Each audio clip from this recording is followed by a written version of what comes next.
muchas bendiciones que me falta. Necesito tu paciencia, Hablando rico, hablando caro, con mi mente clara, Hay muchas bendiciones que me faltan. Necesito tu paciencia, Hablando rico, hablando caro, con mi mente clara, I don't feel depression. I get to that shit quick. My niggas wanna test me, wow. They cannot be less lit. I come from that left side. Won't move without discretion. These bitch from that block come for the top if you're not careful. When Shawty make that dress fit, she doing something special. Say she like to take direction. We both knowing what I said it, so I'm threaded on 11. These boys ain't got the leverage. When it come to you, you know I set the tone when I'm in it. I would out the current the bottom of the sinkhole. You can find me at the end of that pre-roll. Shawty record her drills on a cell phone. I'm in the moment, I ain't worried about that B-roll. You know I'm on you. Let me get that motor boost. I'll do when the sun go down. I can tell you want me to. I just touched down in the town. Let's go T to UOD. All these blessings at my feet, I could, I want for anything. Hay muchas bendiciones que me faltan. Necesito tu paciencia. Hablando rico, hablando cara, con mi mente clara. Hay muchas bendiciones que me faltan. Necesito tu paciencia. Hablando rico, hablando caro, con mi mente clara. Tu paciencia. Con mi mente clara. Hay muchas bendiciones que me faltan. Tu paciencia.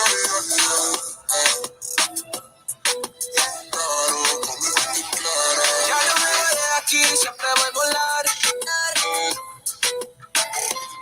Con nadie me comparo, eso es ilegal. Y ahora vienen criticar. Ya yo me voy de aquí, siempre voy a volar. Con nadie me comparo, eso es ilegal. Se acabó el show y ahora vienen criticar.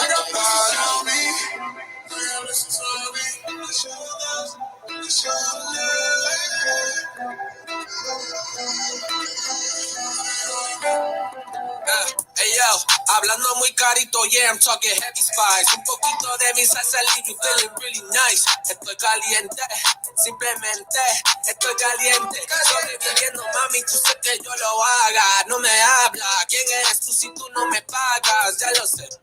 Estoy caliente, simplemente estoy caliente. Dale. Hay muchas bendiciones que me faltan. Necesito tu paciencia. Hablando rico, hablando caro, con mi mente clara. Hay muchas bendiciones que me faltan. Necesito tu paciencia. Hablando rico, Hablando caro, con mi mente clara. Hay muchas bendiciones que me faltan. necesito tu paciencia. Hablando rico, hablando caro, con mi mente clara.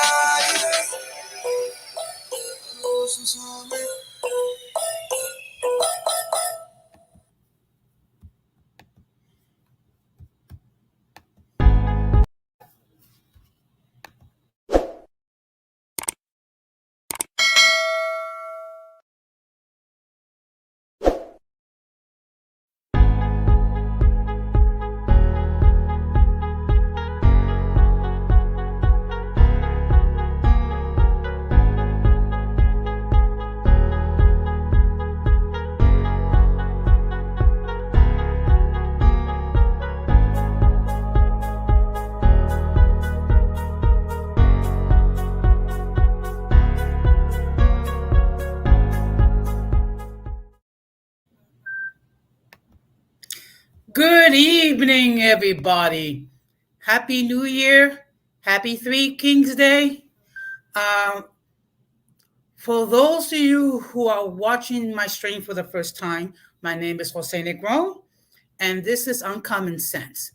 Now, the reason why we call this Uncommon Sense is because what we do here is that we are seeking solutions to everyday problems. Unfortunately, not everyone uses logic. For that reason, it is called uncommon sense. Right now, I'm currently live on YouTube, Facebook, and Periscope and Twitter. Now, I already dropped the link um, so that anyone who wishes to uh, participate, either entering their comments in the chat or entering the panel. Now, I have some good news to share. Today, I actually reached 40 subscribers. So it's a milestone which I am happy to achieve.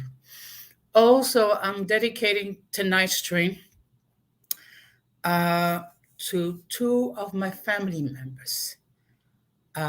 Today is my brother Jesus' birthday. Uh, he would have been 57 today. Unfortunately, he passed away 8 years ago. So this is so it's dedicated to his memory.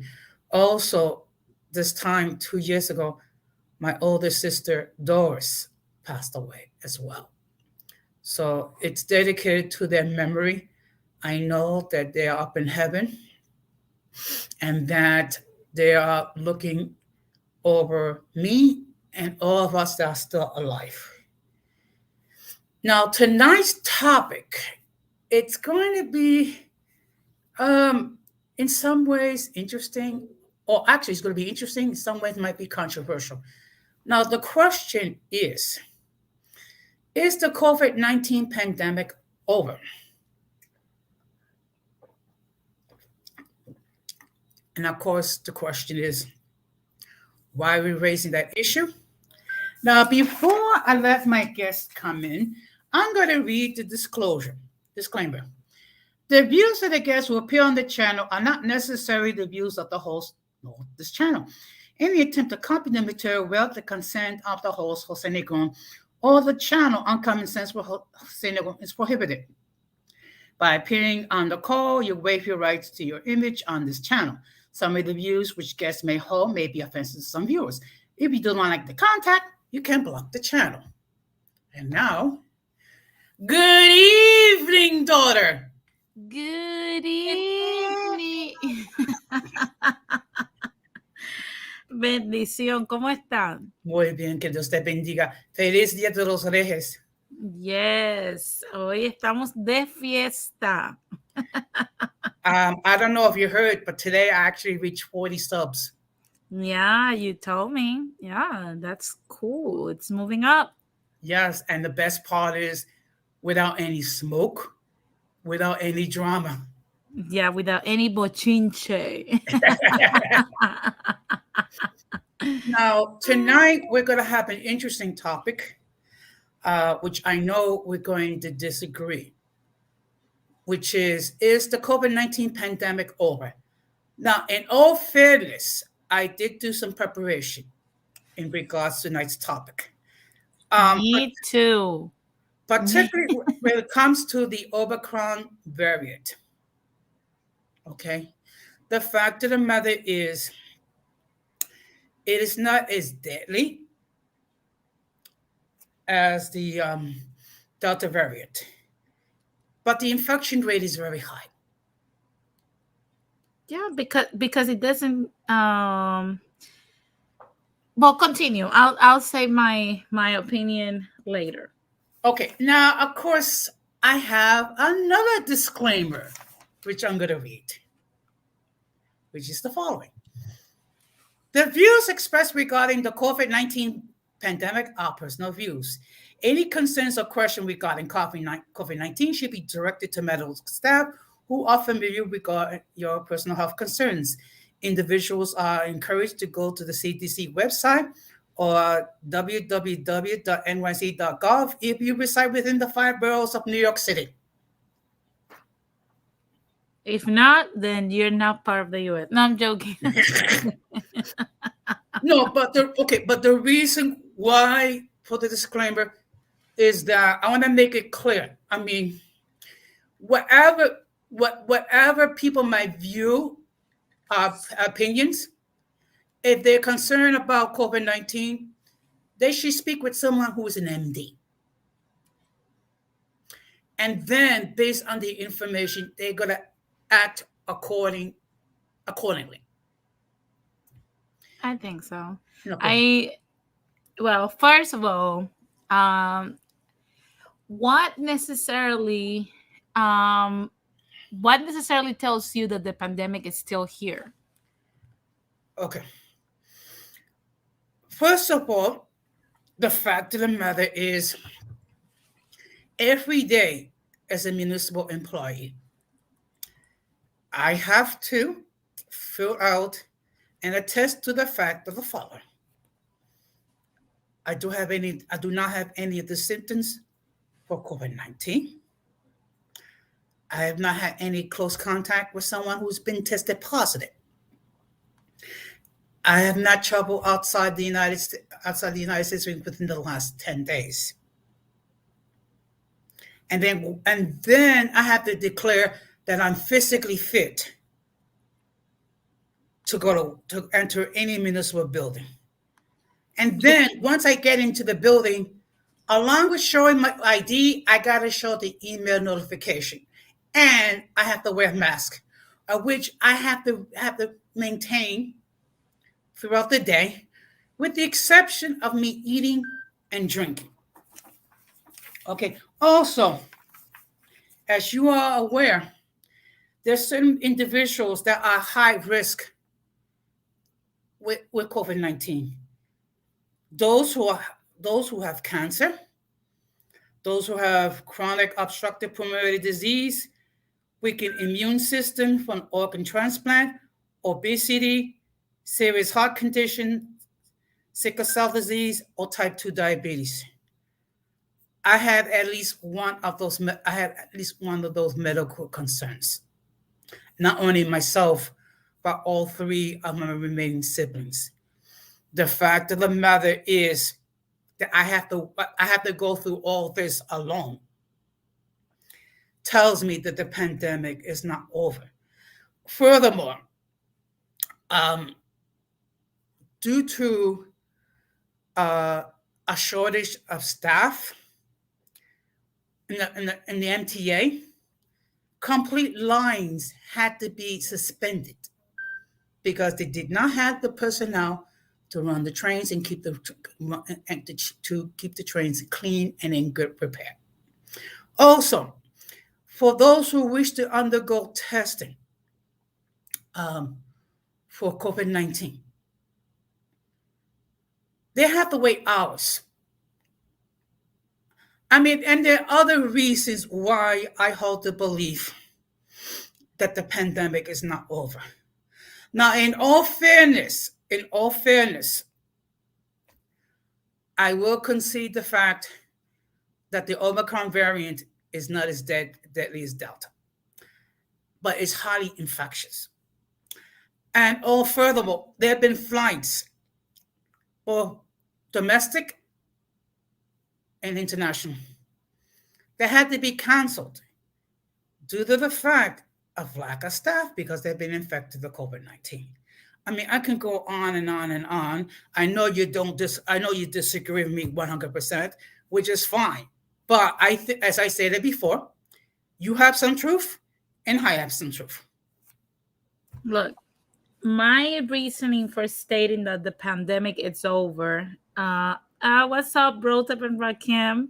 I hope you recover. You have a speedy recovery, Rakim. But the reason why I say the pandemic is over is because you have to look at pandemics in the past in order to assess that question. I think we have an endemic. We don't have a pandemic in our hands anymore. We had a pandemic during 2020, 2021 for the most part. Now, starting 2022, is ridiculous to continue spreading that we still have a pandemic in our hands. Why? Because you have a large group of people. Look, if you study, let me go back to the first pandemic that we know of, the 1919 influenza pandemic. Yeah, if we which is, evaluate if I'm we sorry. evaluate how the influenza pandemic spread it out, when they stopped treating it as a pandemic and more as an endemic, even though worldwide we still have today, more than 100 years later, we still have new strains of influenza, is because the strains kept mutating and people kept getting their immune systems in order. And that's what mutated the virus to a less lethal version of it. That's what signaled the end of that pandemic. Look it up. I'm not making this up. So, Denise, I'm sorry. Would you please define what's an endemic? Because I think if you can do that, I think it will make more sense. well, look, a pandemic is basically when you have a prevalent disease or a virus that's spreading on a whole country or the world. But Mhm. it has to be widespread, prevalent, and pervasive.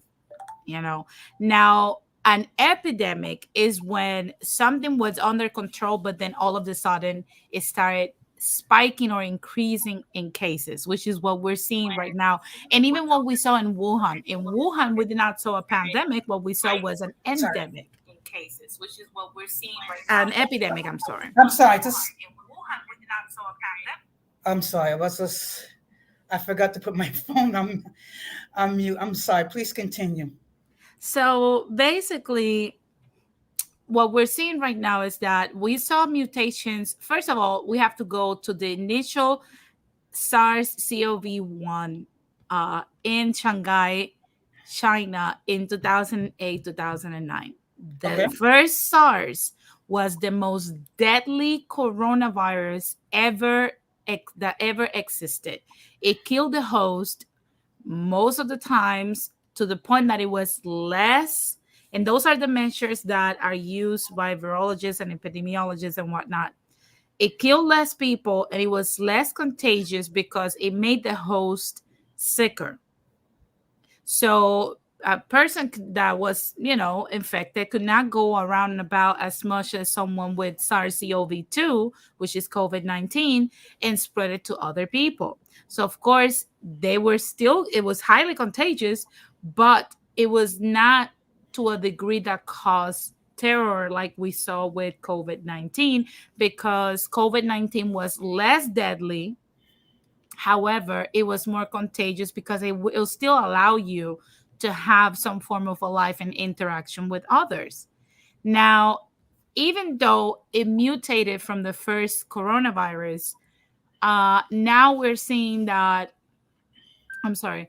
Now we're seeing that it mutated into the Mu variant, which was still considered somewhat deadly. It died out really fast. Mhm. Then the Delta variant, that was still considered more deadly, less deadly than original COVID-19, which is SARS-CoV-2, but still, it was still considered deadly. We had COVID-20, which was another mutation of the virus, and all these variants started as people started getting the vaccine. And the thing is that eventually we got the Omicron variant. Now that a lot of people around the globe are getting these vaccines, because your body is more able to um, defeat the virus, and it makes it mutate into something less lethal. That's why, even though at first the CDC said, oh, we had the first Omicron variant death in Texas, and literally not even an hour later, they had to say, hey, we stand corrected. It was not necessarily Omicron. We're taking it back. It was a reinfection case, and that's why it killed the host. And that's literally what happened. We have not had yet Omicron deaths. We are having either COVID-19 deaths, or we're having Delta variant deaths, or we're having any other variant that is not related to Omicron. So you have to ask yourselves, we have three different avenues to combat this virus at this point. We have the vaccine, we had Paxlovid, Paxlovid, which is the Pfizer medicine, and we have the Merck's Merck's Pharmaceuticals pill also, that is a home treatment. And both of these pills reduce hospitalizations at an 89% rate.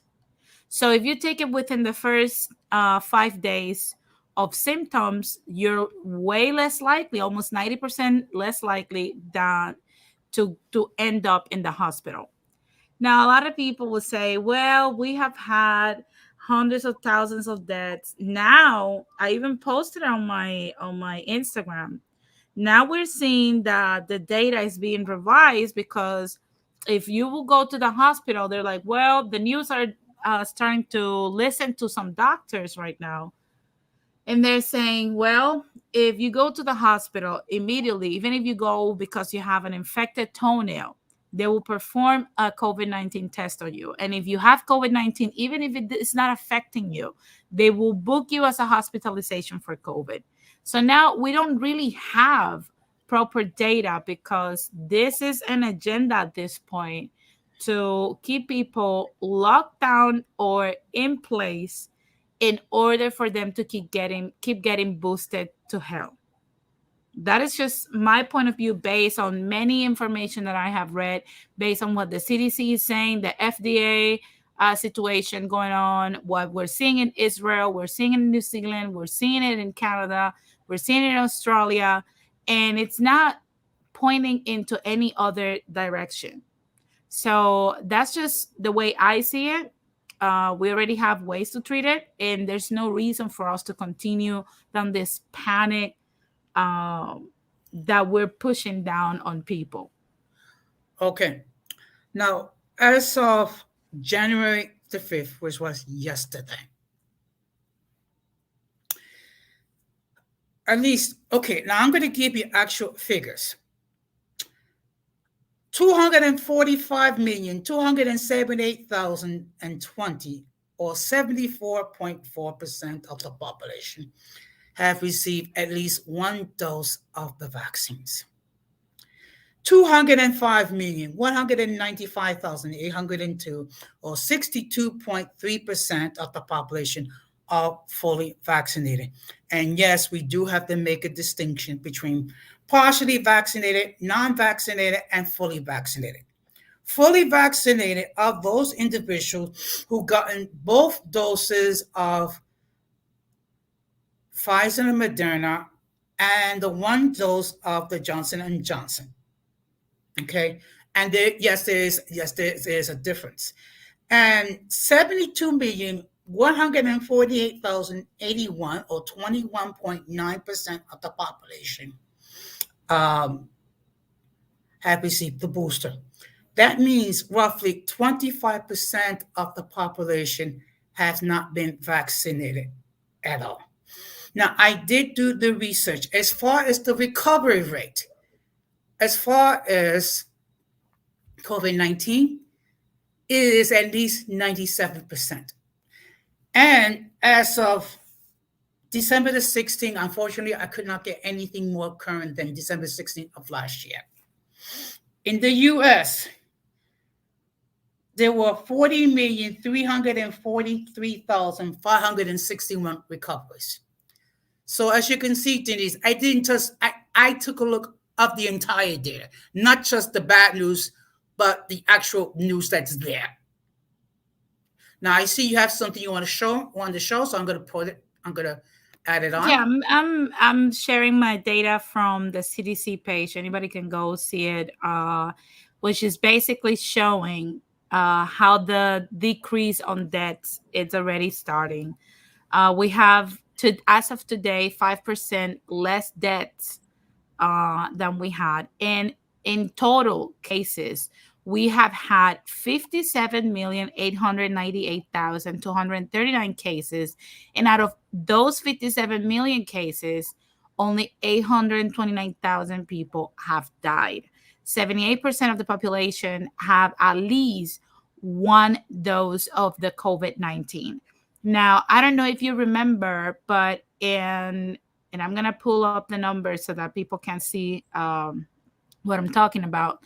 I don't know if you remember when they were explaining the influenza And even the COVID-19 pandemic, when they were saying it will require 70% of the population of one region to get immunity or vaccination to achieve herd immunity, which is basically what signals the end of a pandemic. Now, it doesn't matter how we slice it, we have more than 70%. If you look at the fully vaccinated, it's 74%. 74% means that we have already reached and passed over the herd immunity needed in order for us to continue with our day-to-day lives. My thing is that I understand people that are in risk groups, like you explained, Jose. This is not about health, in my opinion, because one thing that we have found in people that have passed away is obesity, and that is one thing that we can minimize. How come uh there's no campaign whatsoever at all? There's nobody telling people to start losing weight. There's nowhere in the CDC, nowhere in the FDA page, nowhere, and I researched the whole thing. Nowhere here is telling people, yo, if you're not at least in your BMI is not 25, you need to start working out so that you can lose weight. And I'm speaking even from my experience. Oh, you guys know that my BMI is not 25, You and damn I right. got COVID. And one of the things that I started researching is how my weight affected my COVID experience. And I realized, hey, if this was about health, how come there's not a mandate to make people work out, lose weight to minimize the risk of death as COVID-19 cases keep spiking? Easy, because they're only giving you one specific instruction in order for you to avoid or continue down this train, which is basically get vaccinated, get vaccinated, get vaccinated, get vaccinated. And okay, fine. We all got vaccinated. 74% of the country already got vaccinated. What else are we waiting? Because at this point, people that are unvaccinated are getting kicked out of restaurants, gyms, bars, parties, family events, everything under the sun, which means they're not going to get vaccinated. At this point, we can come to that conclusion.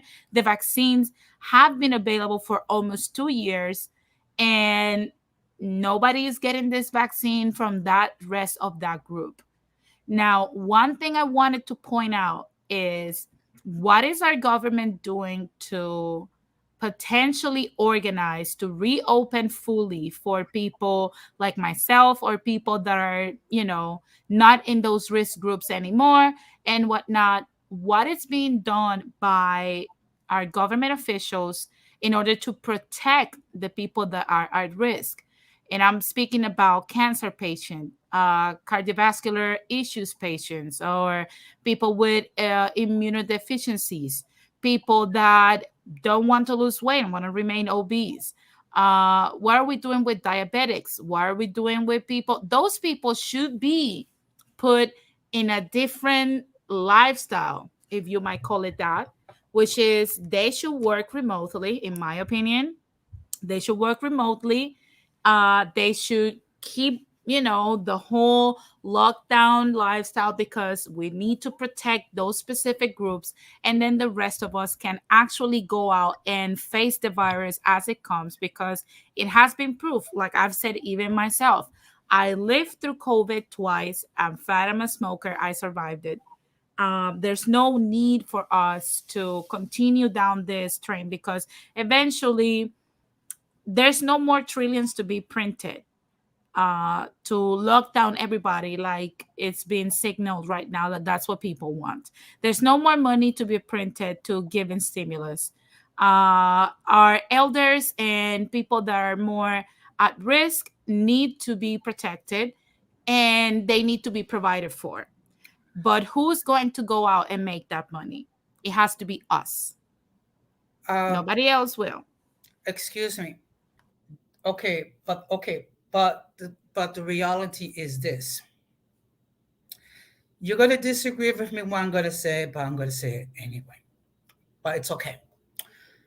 You get rid of the mandates. That means getting rid of me having to attest daily that I don't have the symptoms of COVID-19. You will stay at home. Okay. Well, actually, I was working remotely from March of 2020 to September of 2021. Um, and even with that, I was not working remotely from home because there were days where I actually physically reported to the office. Unfortunately, our beloved ex-mayor, De Blasio, who's thinking about running to become governor, in his infinite, okay, I know, okay, Lord forgive me, but I'm going to say it, freaking stupidity, mandated us to go, all of us to go back to our respective work locations. And then, and I'm trying to keep this clean, okay? And then have the audacity without any negotiation with the municipal employees to give an incentive of $500 for those municipal employees who went into a city facility to get the first dose, and and force thousands of municipal employees to go on leave without pay simply because they chose not to get vaccinated. Now, if you've been following me from the beginning, my message has been the following. I have not been pro-vax. I have not been anti-vax. My situation has been the following. You speak to your doctor regarding whatever concern that you have. You get yourself educated regarding COVID-19, regarding the symptoms, regarding the side effects of the vaccines. And then based on that information, you decide for yourself. That has been my message since day one. Now, I know union reps who believe in mandatory vaccinations. I do not hold that feeling, that theory. And right now, our municipal unions are negotiating with the new mayor to try to bring back teleworking. For some, it's a great idea. For others, it's not. Now, the problem is, how do you make the distinction as far as who should be physically fit to telework from home and those who report to the office? And also, there are some lines of work that you cannot work remotely.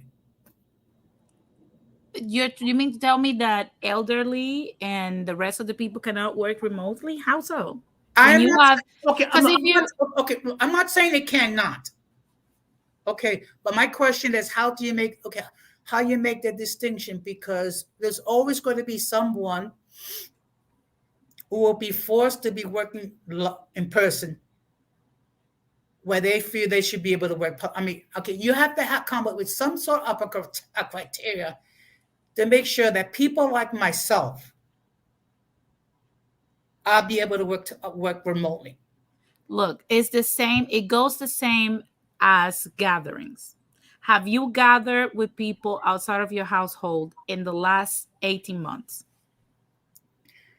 Within very small groups. But have you?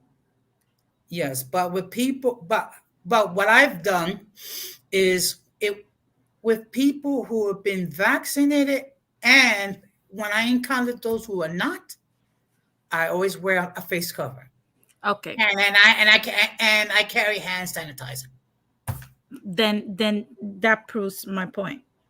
It's a matter of choice. You chose to have those gatherings. You could have just simply say, no, the pandemic is still going on, and for your health and mine, I'm going to stay home. It all comes down to choice because we live in a free country. Nobody can tell people what to do. It comes down to people's discretion.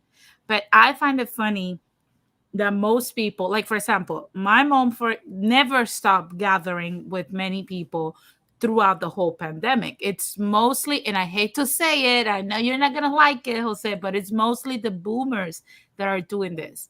They don't want to stay home, but they want the pandemic to continue. You know what I'm saying? So it will come down to choice, because the only way we're going to stop this, that's something that I learned through living through hurricanes that devastated the island, living through national emergencies and whatnot. The faster you go back to normal, the better it is for people to overcome things. And this is right now we're in a limbo. And in my opinion, if I was in a political position, it would be like this: elders, cancer patients, diabetics, cardiovascular patients, people with immunodeficiencies will stay at home and work remotely. We have OSHA in place that will ensure that employers provide an avenue for people to stay put, stay at home, and do not congregate with anybody else, and just work remotely so that they can still, if they're employed, they can still make money. If their hours are reduced, then unemployment kicks in and puts in the rest.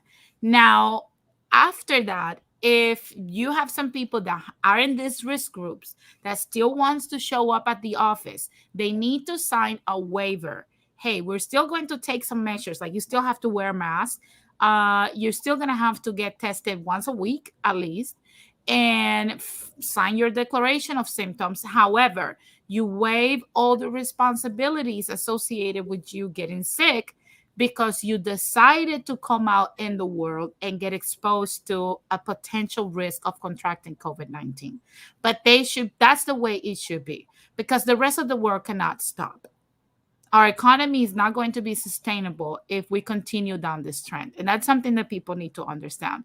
I get it. Money is not more important than lives, which is why I say the people at risk, in order for them to stay around and we want to keep them safe, they need to be locked in their homes, stay away from the rest of the population, and let us continue with our lives.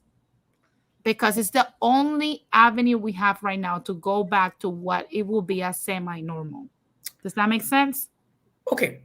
To be perfectly honest, I would have preferred to work remotely. Unfortunately, my employer did not give me the only way the only way that I can work remotely is that I would have to have some sort of medical documentation, which have to be taken to personnel, and then personnel has to make the determination whether it be yay or nay.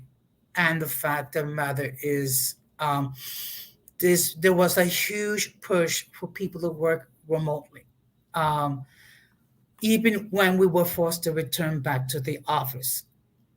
And in all fairness, what I am doing right now, I can do that at home. I was issued an agency laptop with access to my workstation. I could just as easily do my work from home.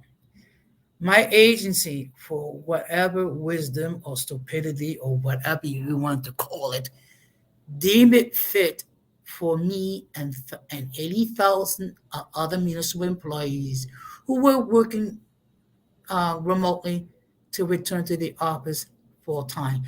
And that what makes it even worse is that okay, okay, Lord forgive me, but our freaking retarded there took away social distancing. Because he's trying to lift up all these mandates, but he's not taking into consideration what's going to happen with the panic that people at risk are feeling. Now, my thing is, let's say, for example, tomorrow, we have already 74%, like I show in the numbers of the CDC, 74% of the population in America is fully vaccinated. Actually, it's 74.4% that received the first dose. No, 74%. Okay, because look, I'm gonna upload the CDC. The CDC has said that 74% is fully vaccinated. Look, Okay, I'm gonna. Okay. 74% of the population is vaccinated. Okay. Well, let Fully us. vaccinated up Okay. here, Okay. 74 in total, 74%. In Okay. children, it's 84%. People that are in the 18 years old bracket and people that are 65 and plus are 95% vaccinated. But for the most part, let's go to the average American.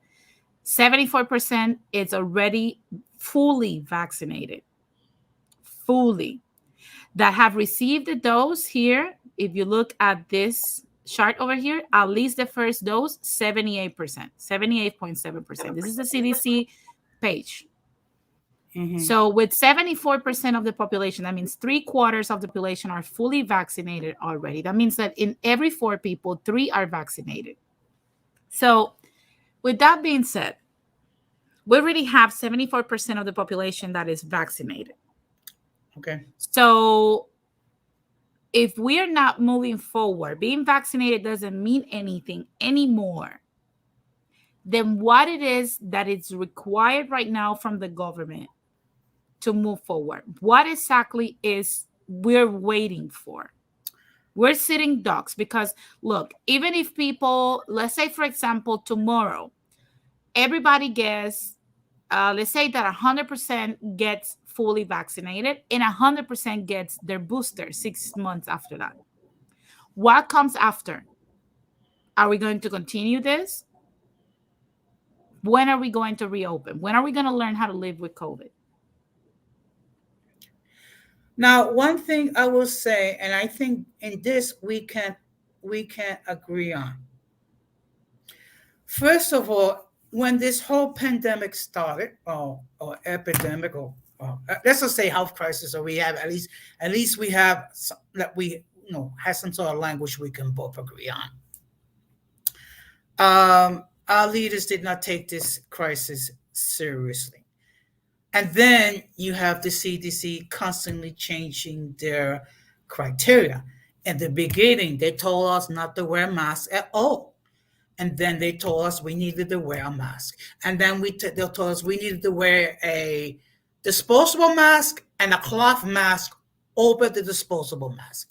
Then they told us if we got vaccinated, we did not have to wear masks at all. Now they're telling us that we have to be vaccinated, we have to wear at least one face covering and at least get one booster. And they're talking about a second booster. And that proves my point, that there's another thing that I wanted to share regarding that, and it proves exactly my point. But before I do that, I want to share with you something that, give me one second. It's the tradition of the FDA. We know that the FDA is the one that approved the COVID vaccine, and it's everything. Every piece of news that we get right now is sponsored by Pfizer.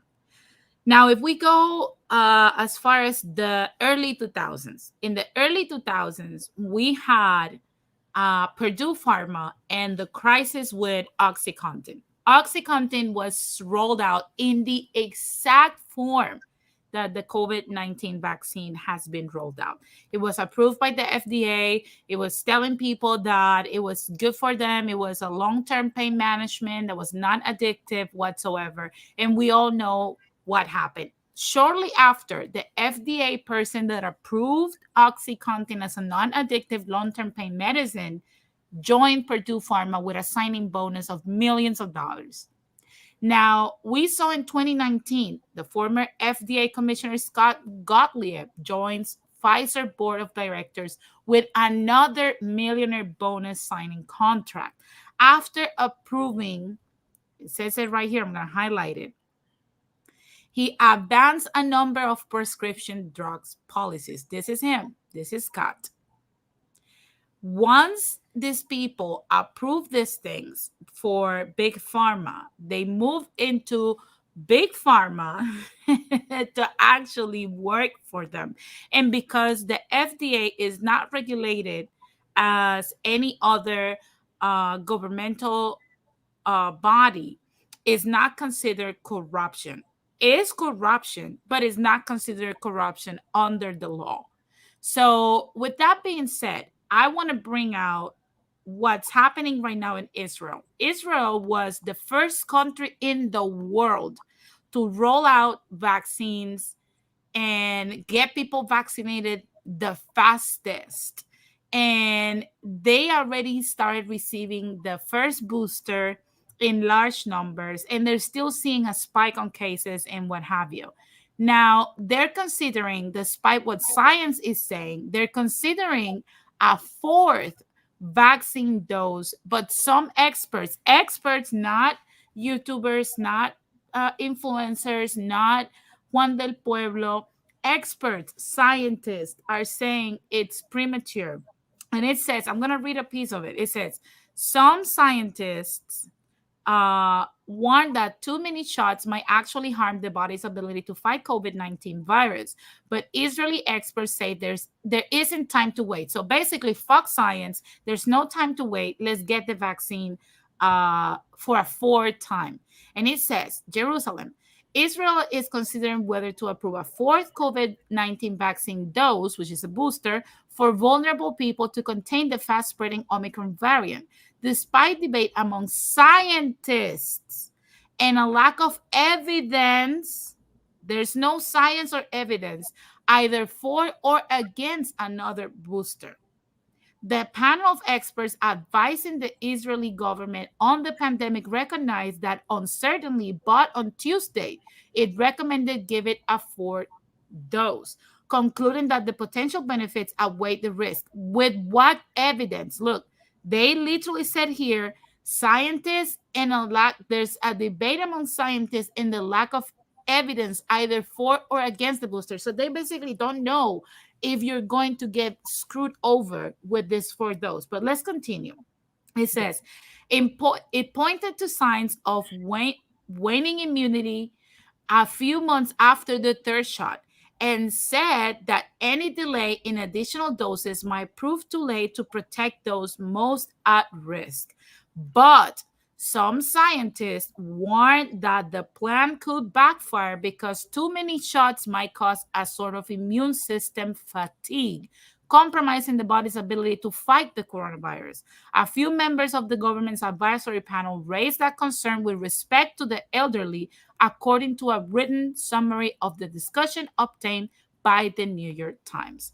Now, basically, what Israeli is saying, hi, Introvert Boricua, join if you want to. Yes, The discussion is there. Introvert. Please join us. And Terrell, you can join us as well. So basically what it's saying is that there's no evidence that a fourth dose is needed.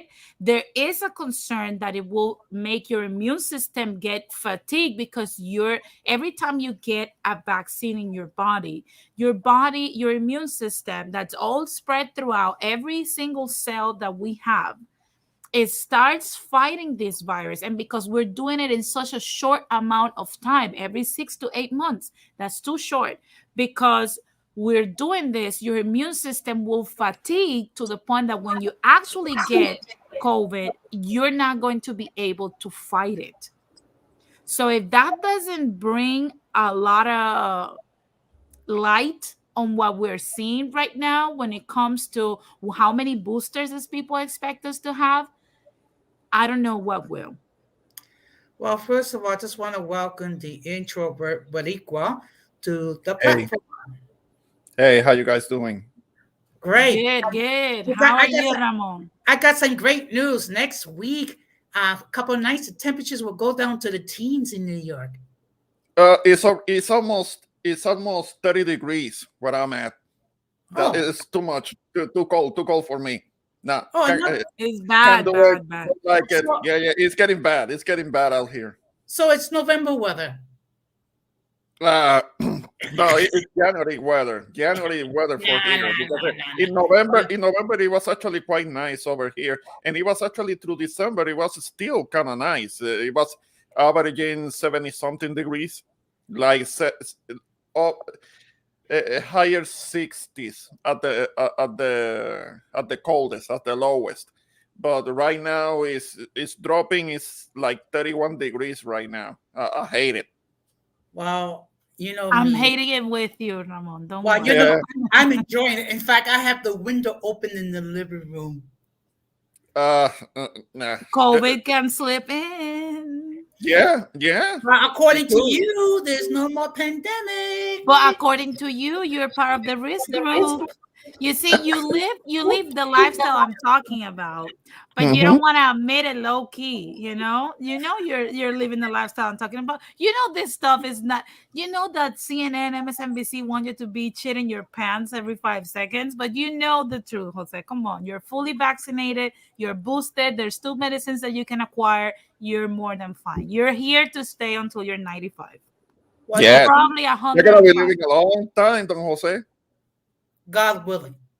Yeah, Okay, yeah, you but you will. know Yeah, you something. will. But you know something. One thing I noticed, and this is something I think we can all agree on, that there's been actually very little, if fact, no discussion regarding what we can do, other than the vaccines, to like build our immune systems to fight out COVID-19. And then whenever anyone tries to share that information, um, they get hit with sense. They get hit with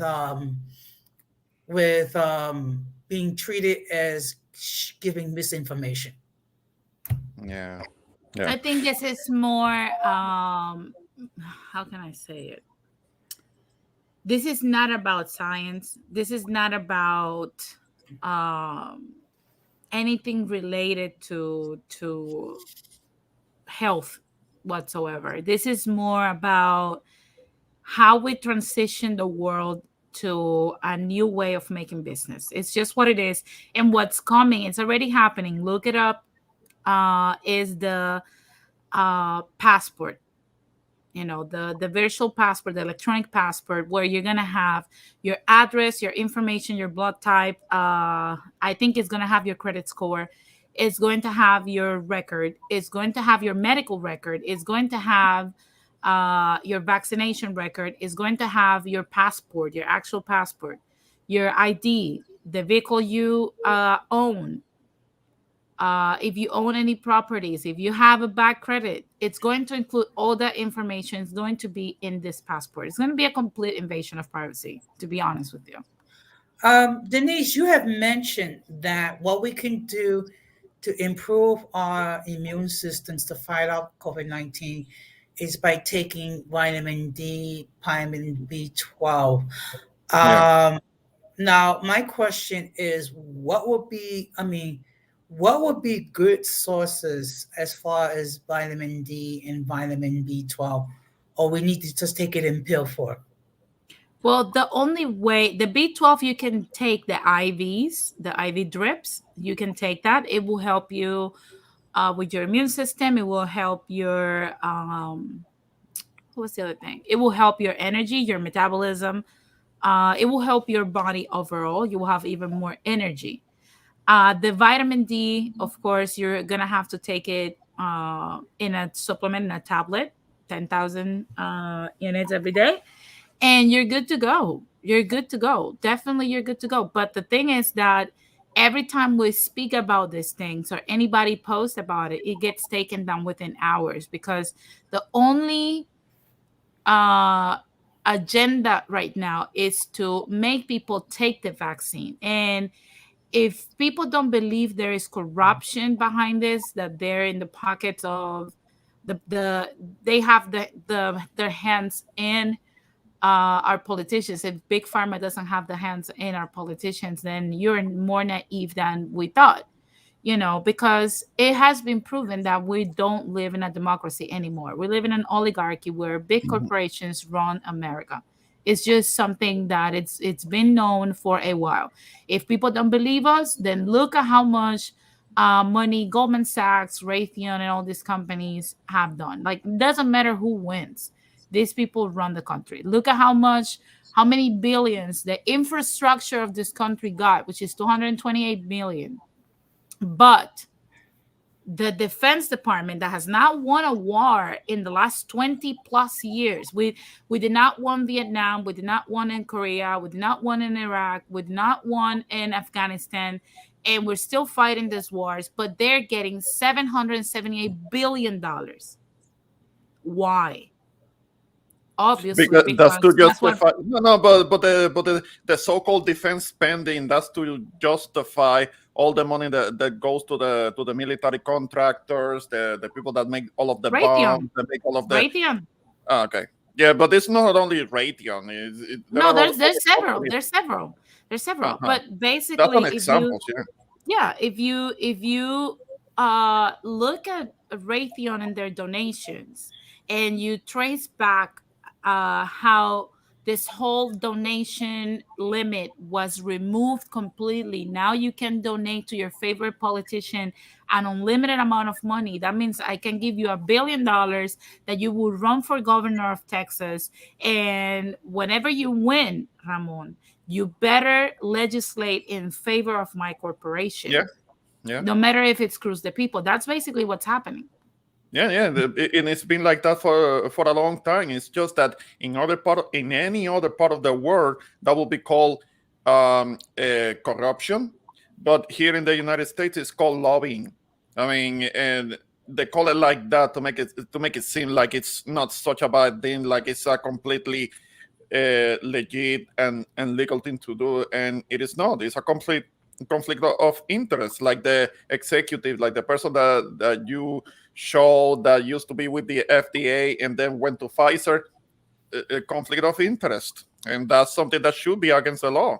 I mean, and you were saying about that whole thing with the vaccine and the boosters in Israel, that they were taking too many of them, and that was that could weaken the immune system. Now, doing that, what does that sound like?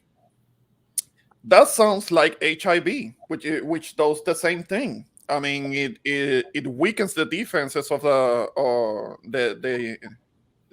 immune systems of the person of the human being. I mean, it's gonna weaken you so bad that any other infection, any other disease can get to you and kill you. Something that usually wouldn't hurt you so bad, because that's kind of like what it sounds like. I mean, that forces you to take these vaccines and these boosters that haven't been tested properly, and we have been talking about that for some time. That uh, you can't be taking some vaccine that has been newly rolled out, that hasn't been tested, because it's something that can take a couple of years to test and And to it's make sure. crazy. It's crazy that you say that, because I was literally on the research that I was doing for this stream. The first COVID vaccine that was created in Australia, Hmm, produced for everybody, like the dozens of people that were offering themselves to be the testers of this vaccine, hmm. produce HIV false positives. I'm gonna share so you guys can see it. But that's basically what is happening, because it I too didn't know much that. vaccinations, yeah, too many vaccinations will compromise your immune system, and that's basically why it's so important to just make these people stop. I don't know if you guys can see it, but basically Okay, let me just it give me a says, moment. I'm not seeing. Oh, I didn't know that. look, and this is I'm not making this up. Look, this is the New York Oh, Times. Australia scraps COVID-19 vaccine that produced HIV false positives. It says, of the dozens of coronavirus vaccines being tested worldwide, the one under development in the University of Queensland in Australia was the first to be abandoned. And why? Because it says Australia on Friday, this was in June 18, 2021.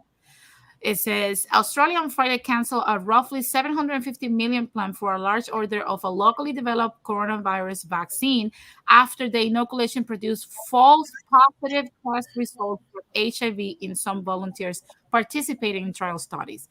And that's what these are the things that are not being discussed in mainstream. What's happening to our immune systems with this vaccine? Everybody keeps telling you, get the vaccine, get the vaccine, get the vaccine, get Yeah. the vaccine. But nobody's telling you what's in this vaccine. All they tell you is, oh, it's safe, it's safe, it's safe. Go talk to your doctor. Yo, we talked to our doctors for OxyContin. Our doctors told people OxyContin was safe because doctors are not pharmaceuticals. Doctors do not know this information.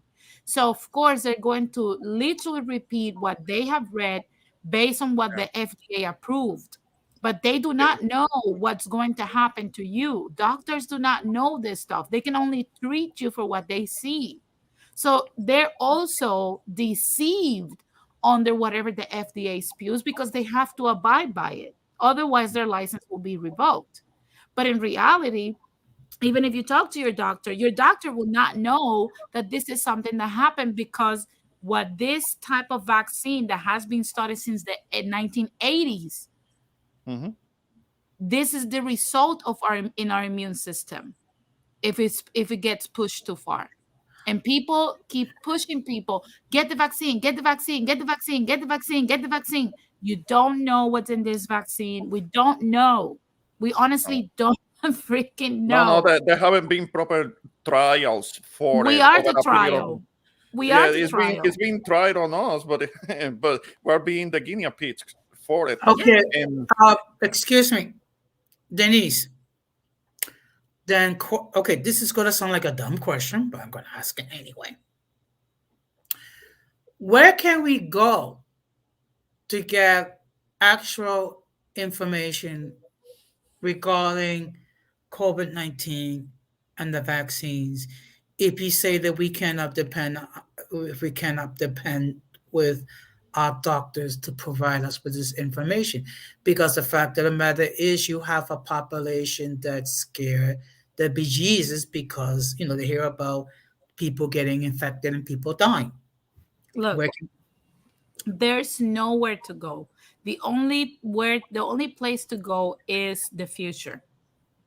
Unfortunately, I know it sounds like your heart can't sink any lower, but it is the future. In 10 years from now, we will know exactly what we put in our bodies. Of course, I'm not going to create vaccine hesitancy. If you're in the risk group, that's the only avenue that unfortunately people in risk groups have in order to fight this because their immune systems are not as strong.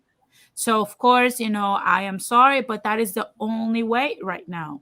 There's nothing else but the two pills and the vaccine. On top of that, I was going to say something. Go listen to Dr. Malone. Dr. Malone was the one that studied and patented the mRNA vaccines in the 1980s and early 1990s. And you know what they did to him when he was explaining to people the technology that he created? Because he was the one that created this technology for this vaccine. You know what Twitter did to him? Ban him from Twitter. They banned the dude that created this technology from Twitter because he was spreading quote unquote misinformation. He created this shit. I'm like, excuse me? Well, if you take a look, we're showing my stream below that. You have a notation: COVID-19 vaccine. Get the latest information from the CDC. Yeah, Every time that you put on a stream regarding COVID-19, that's what you're going to see. and if you say the wrong things, they'll take down your whole platform because that's what they're doing right now. You cannot express that you get sick from the vaccine. You cannot talk about the 18,000 people that have died from getting the vaccine. You cannot talk about that. Well, that's painting a very morbid picture, my daughter. no, but Don Jose, you were saying earlier that you had a vaccine and you had boosters. I One mean, how? booster. Okay, yeah, Okay, because I you am were kind not. of. Okay, first of all, I'm not getting a second booster. You know what? I have gotten 2 doses of Moderna. I gotten the booster.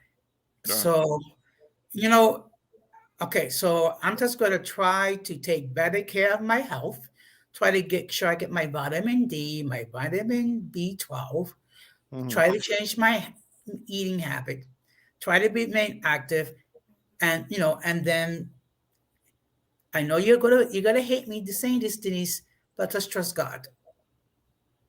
Well, I'd rather have you trust God than to trust the FDA. yeah. Literally. And this is coming from an atheist. Imagine the amount of concern. Well, I do have some good news. I now Mhm. have 41 subs. Ah, Okay. okay, that's good. And actually got seven likes. So, That's good. and That's good. without any wretchedness, without any smoke. No, but that's what YouTube is about. YouTube is about the I ratchetness know, and the but you know noise what? and the drama and the people disrespecting each other. That's what gets views. That's what gets traction. That's what gets subscribers. That I don't know how am I gonna do if I'm actually gonna get a channel off of the ground because I hate that. Well, Keep okay, promoting it, the right people will tune in. yes. And in Yeah. fact, tonight, Ramon, I actually read two disclaimers. One of them is the normal whenever guests appear, and Hmm. the other one, which is a COVID-19 disclaimer. Yeah. Okay. Yeah. And and the whole point is this. This is not a debate channel. Okay. This is a channel to share information and to have mature conversation. And to be honest, I was a That's little right. concerned. I was a little concerned that my loving daughter would hit me over the head with the chungla because I disagree.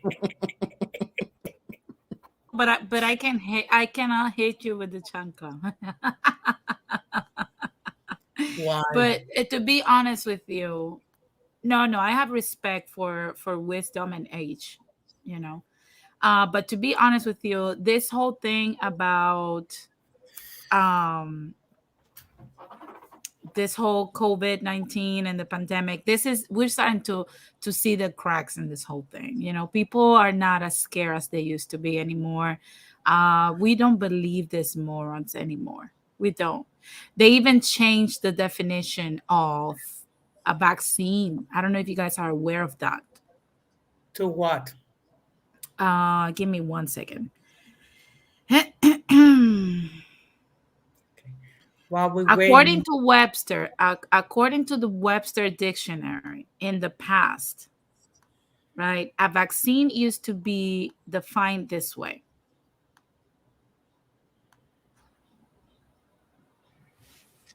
Look, okay, the let me just. vaccine. Okay, I'm gonna read it while you post it. The vaccine used to be defined as a substance that provides immunity to a specific disease, and that was in November 4th. Now it's called, they removed the definition of vaccine and removed the immunity portion in order to possibly cover for the fact that the COVID vaccines don't actually provide immunity for COVID. Now they changed the definition. I don't know if now the definition of the vaccine includes a change from immunity to immune response. It's no longer the same definition. I'm trying to look for the new definition is a preparation that is administered by injection to stimulate the body's immune response against a specific infectious agent or disease. So I don't know if you guys smell the bullshit Hmm. that we're trying to redefine science that has been tested for hundreds of years simply because we wanted to go in tune with what we're selling to the public. That's basically what media and our government is doing. You know, changing a definition of what science is. But Yeah. let's not forget that Dr. Fauci said that he is science. You heard the latest pronunciation from Dr. Fauci, which is even if you are fully vaccinated, you need to stay home. Yeah, More or less. they want to lock So us in. yeah, so might as well don't get the vaccine because apparently it's useless. That's what Well, that's what it's giving me to understand is unfortunately, if you don't get the vaccine, you cannot go to the theater, you cannot go to dine, you cannot. You. I to mean, to you cannot see a movie, you to cannot go to a sporting event, which sucks. we are down I here. think in New York, We yeah, are. me too. Here in California, I've been to the theater, vaccinated and unvaccinated, and I have never been Yeah, asked for a vaccination card. Like that's only being enforced in New York. New York is a yeah, police yeah, state. yeah. Because it's so densely populated, they have to take some of those extra measures. But at least down here where I'm at, that hasn't been a thing. I mean, I have been able to go just about everywhere. I keep a mask with me, but nobody's asking me for any proof of vaccination. Well, So which is something that I'm And here actually is a and here there's grateful. a mandate. There has been a mandate, a very aggressive mandate, but because it's not the law, Yeah, nobody is asking you for anything. You can do no, whatever you want. The gym has never asked me for a vaccination card. Restaurants have not asked us for vaccination cards. The theater only ask you for your ticket and you're good to go. There's yeah. nobody even you can remove your mask inside of the theater. Nobody would tell you anything. No, well, no, because there is nobody patrolling with the lights, looking at people's faces. well, Like, that's not the situation in New York, and in fact, there are apps where you can show your immunization, like a photo of your immunization card. So, like for example, there's a restaurant nearby called Golden Corral. Um, don't even. The first thing they ask to see is, do you have your immunization card, or do you have your pass, which shows you your immunization record. When you go see when you go see a movie, they ask you for the same thing. I When I went to see a play called The Checklist, back in November, I had to show proof of my vaccination. And then, I feel so bad for New Yorkers. So bad. yeah, yeah. Because you I guys have it mean, really bad. You guys have no yeah. life right now. well, look, the fact of the matter is, I still consider myself extremely fortunate to be living in New York and in Rochester. Well, we don't share that sentiment. We don't. We actually don't share that sentiment because we've seen enough, you know. We've seen enough. Um, But you have literally a lot of people that today are telling you, like literally, this whole vaccine hesitancy that now this whole Democratic Party uh, is pushing on people. They're blaming it on the Republicans, blaming that they are the ones that created the vaccine hesitancy. When in reality, we know that they were the ones that created it. They were the uh, first one to say that it was a hoax. So that's not going to create hesitancy. No, I mean, I have literally footage of Nancy Pelosi saying that we cannot ask people if they're vaccinated or not. Is a matter of privacy. You have Joe Biden on camera saying he will not make it mandatory. You have Kamala Harris saying twice that she's not going to trust Donald Trump with his vaccine. This was a vaccine that was developed by Donald Trump. And then she's saying, if Donald Trump says we got to take it, I'm not taking it. And then they complain about why there's vaccine hesitancy. mm-hmm. And at the Well, end of the day, regardless of if there is a hesitancy or not, this is supposed to be a free country, but it's not. Like, we it got don't it got have enough immediately. information. the whole thing with the vaccinations, it got immediately politicized. So that's what you're gonna be getting. I mean, they start the mudslinging and people blaming each other, and it sets a bad example for the population that are needing direction, that are needing their leaders to actually do the right thing for them, and it got immediately politicized, and they didn't take an objective approach as to how to proceed with the situation with the COVID. It's Well, unfortunate. well, I'm a union representative, so you can just imagine how many phone calls and how many people have spoken to me regarding this crisis.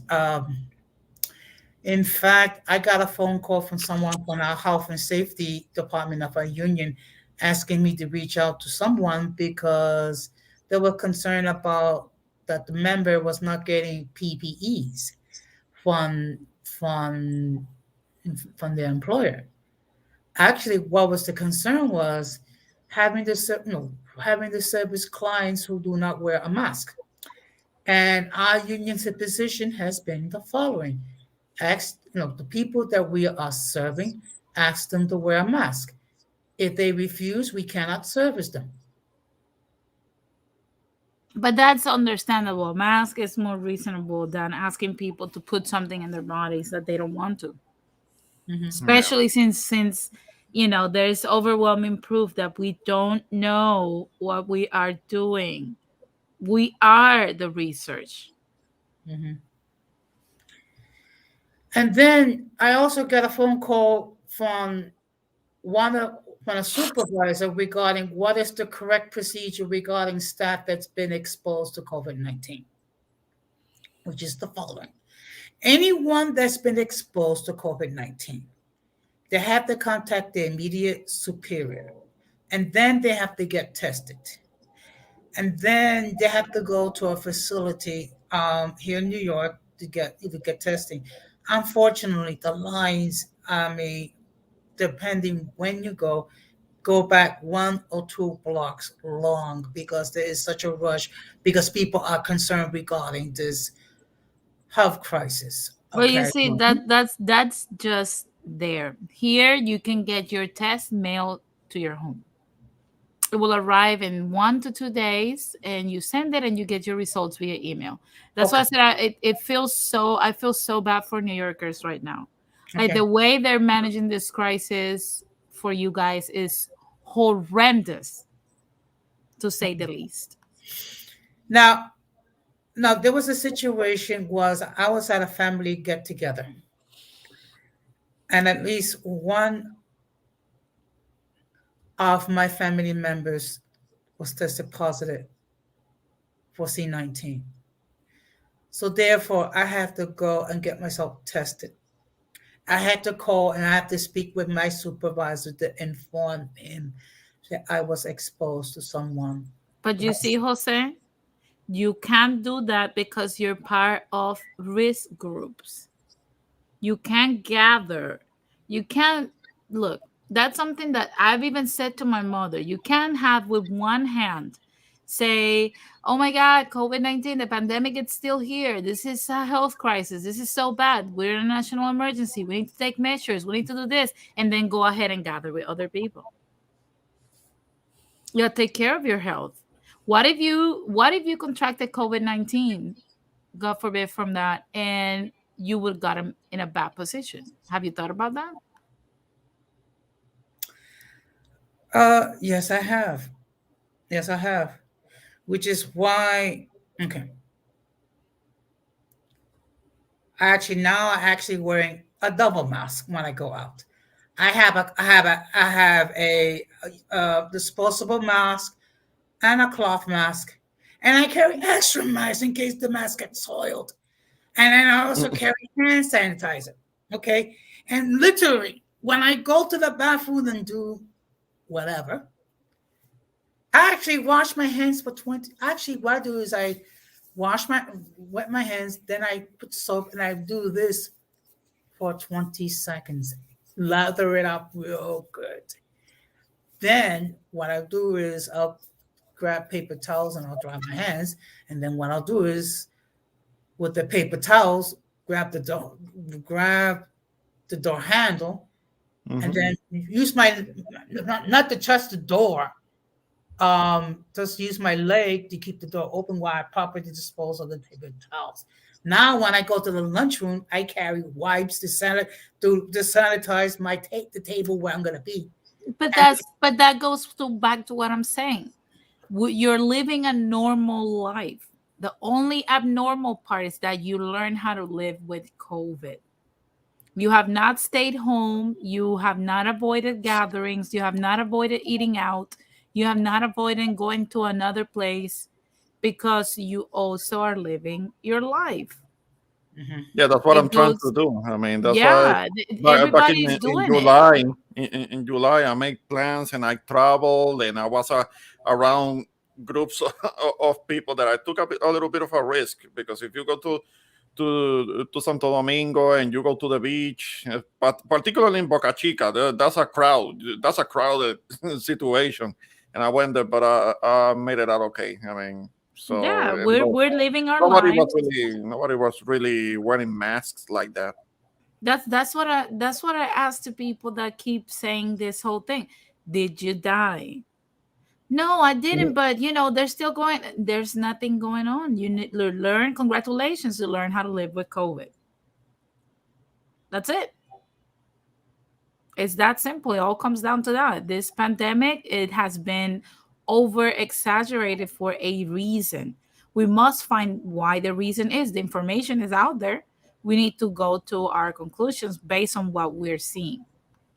Okay. Yeah, but one has to go to as many sources as possible and then compare notes, because just like what you were saying earlier, a lot of the information is being manipulated.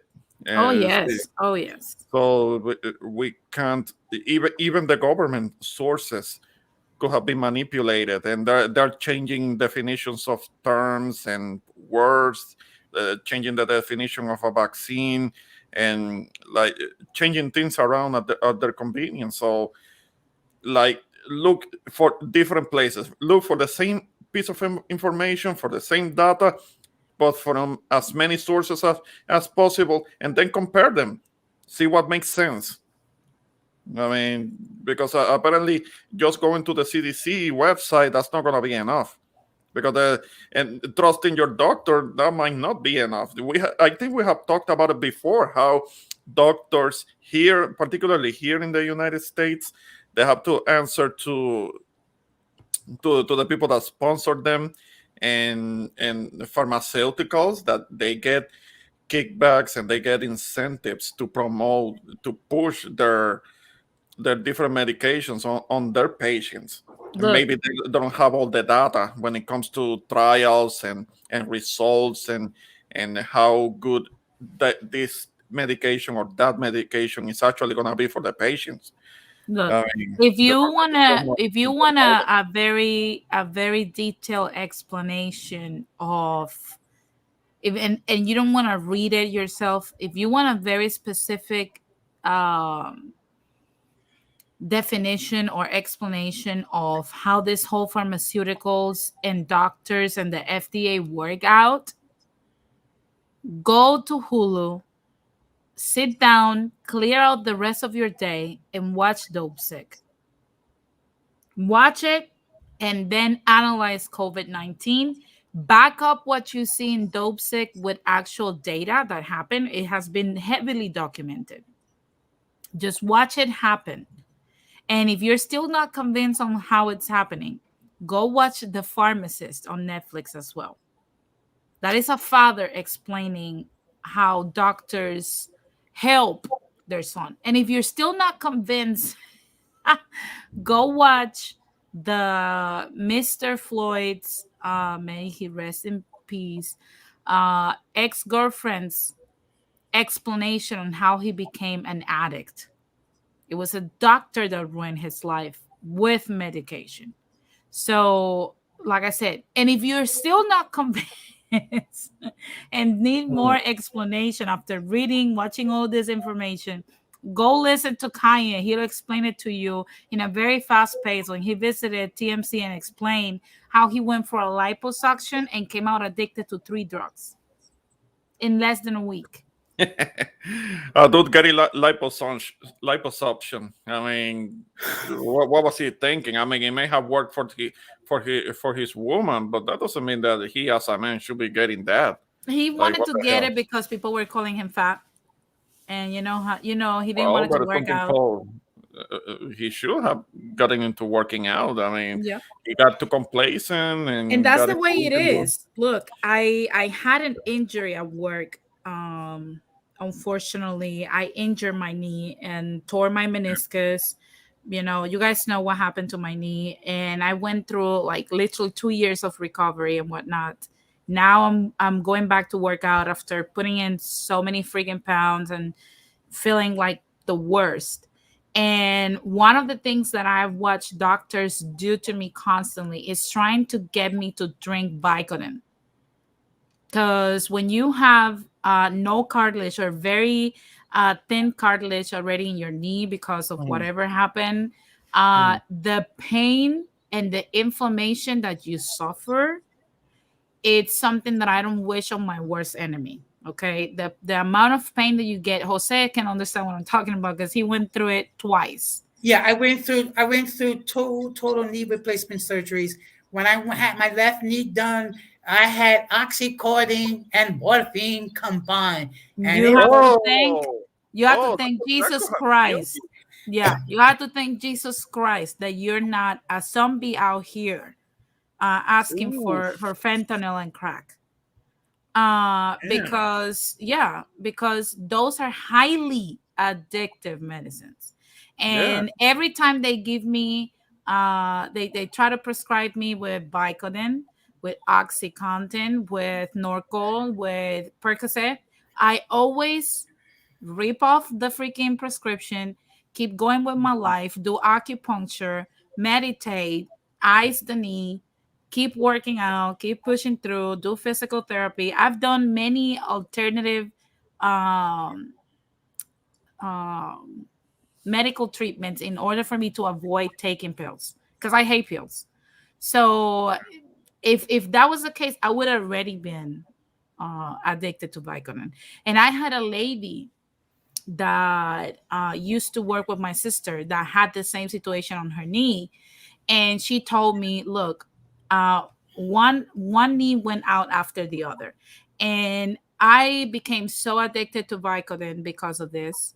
And because of the pain, that it started with one Vicodin per day, then that stopped working because I built up resistance, and then I had to amp up to 2 Vicodins a day. Yeah, Now she's taking 3 Vicodins a day. yeah. And she says that The she's like, tolerance. she said, when I don't take my Vicodins, I'm a whole different person. No.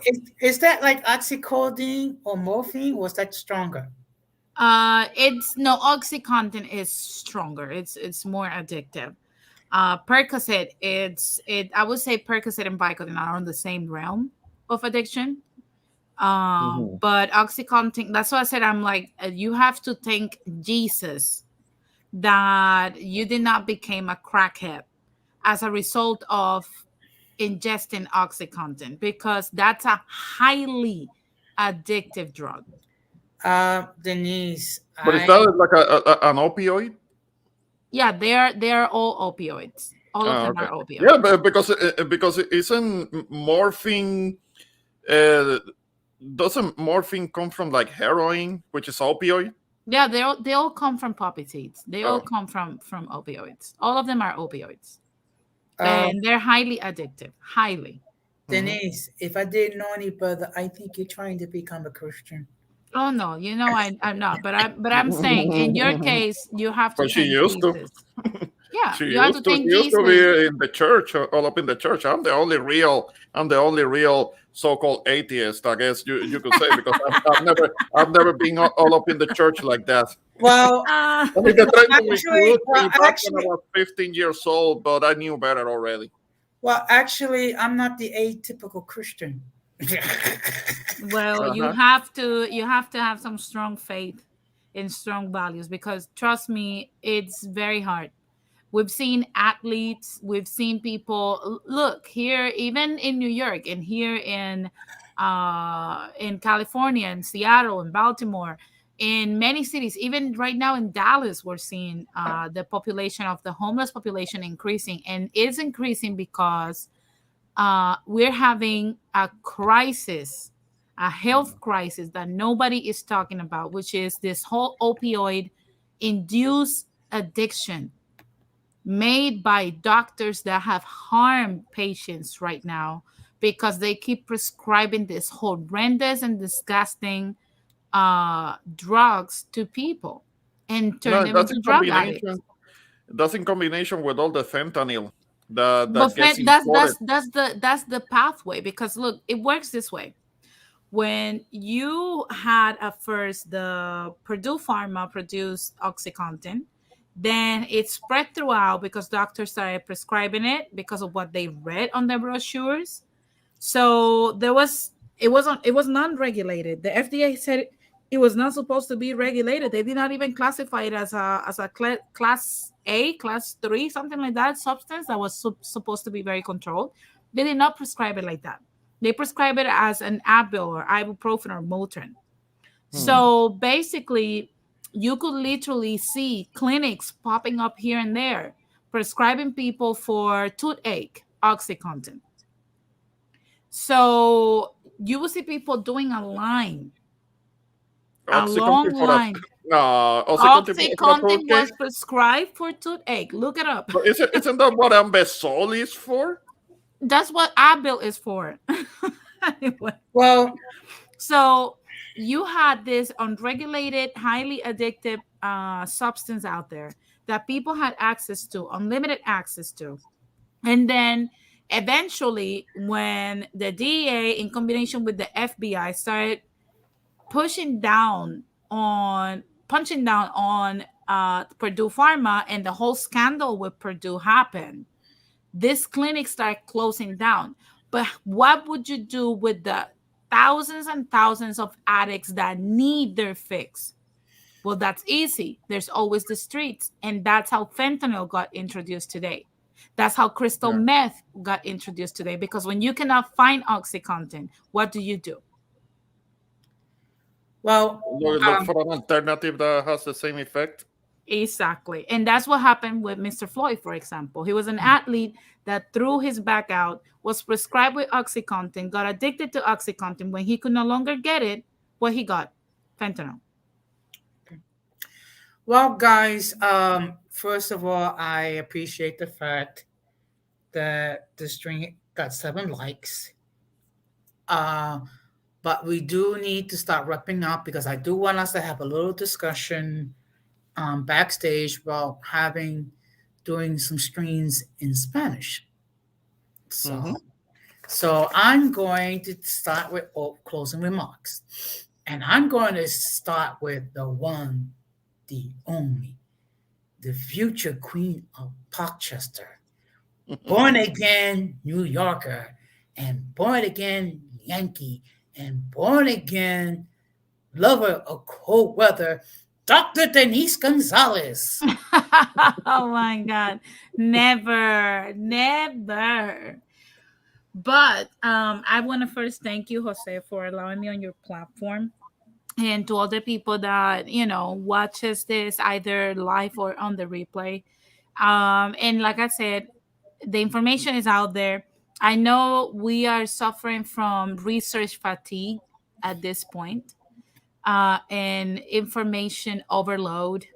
And we have to deal with a lot of people in this psychosis, that they're going to harass people that believe in reality as the unwashed, or whatever they want to call us, the lurpers or whatnot.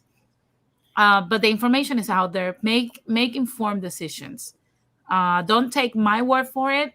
I would say research it yourself and come up with what you think works best for you.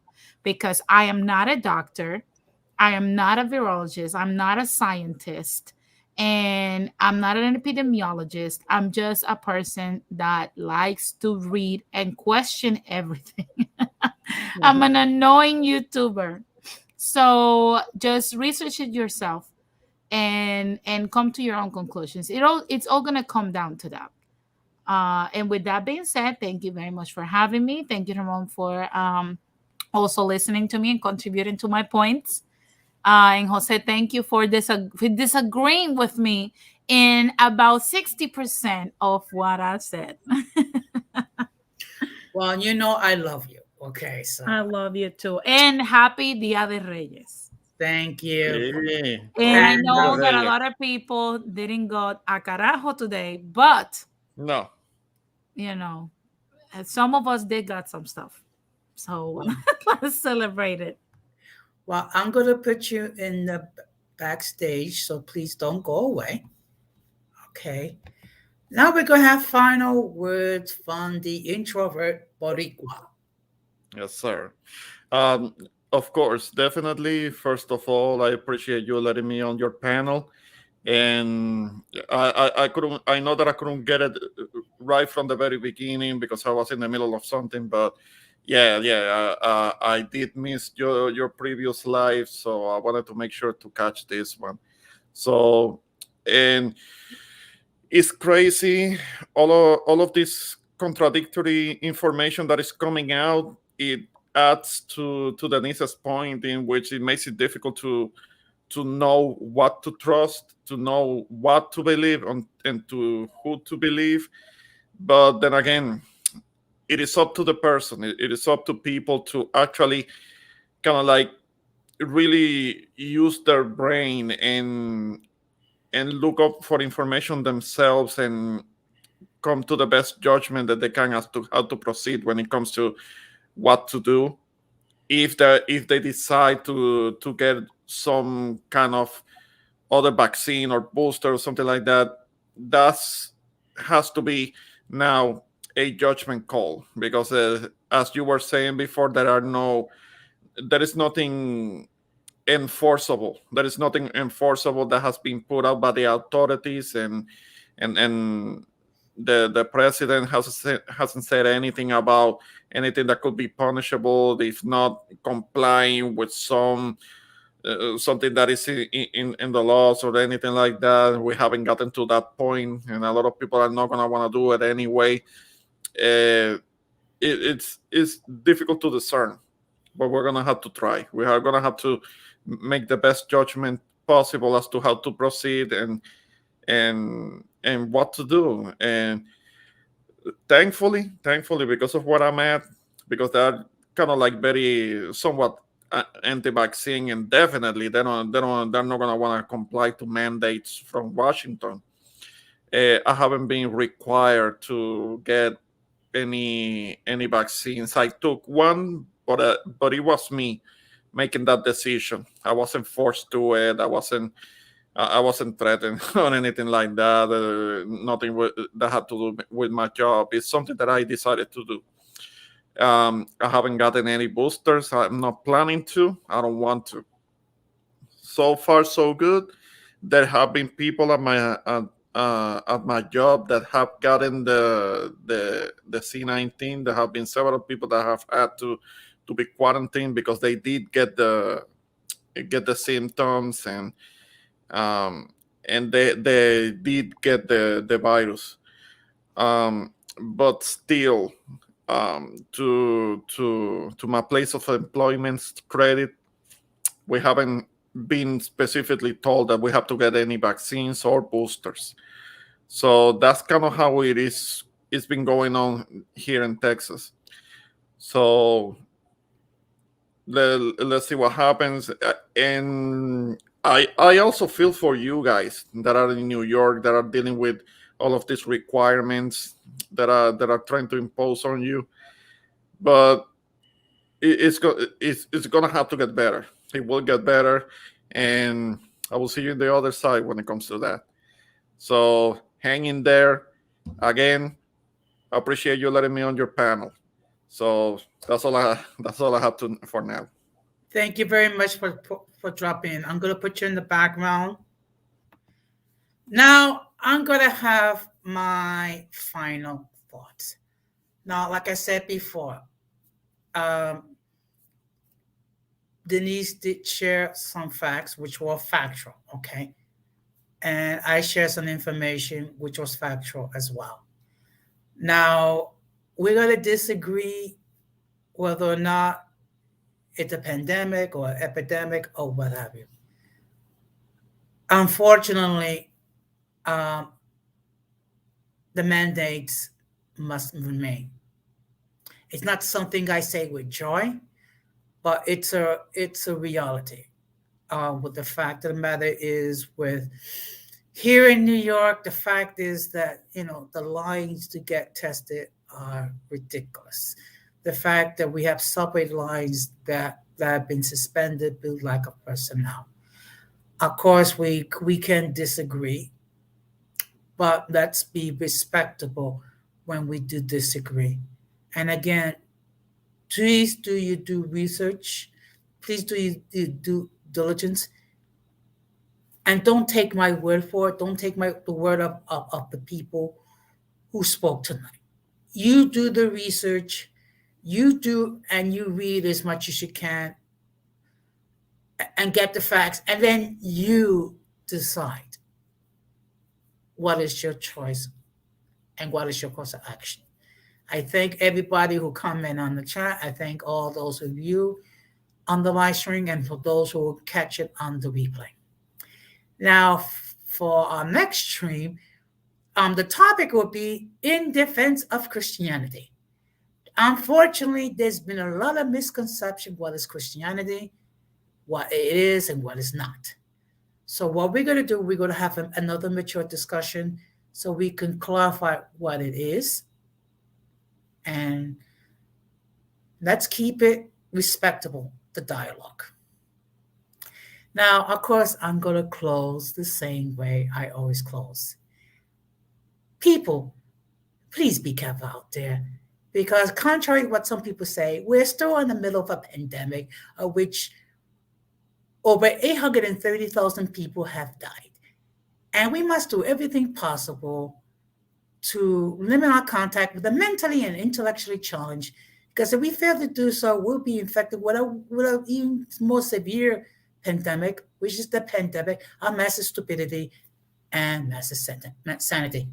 That being said, there's been another episode of Uncommon Sense with Jose Negron, and I'm just going to say, please be careful out there, take care, be blessed, and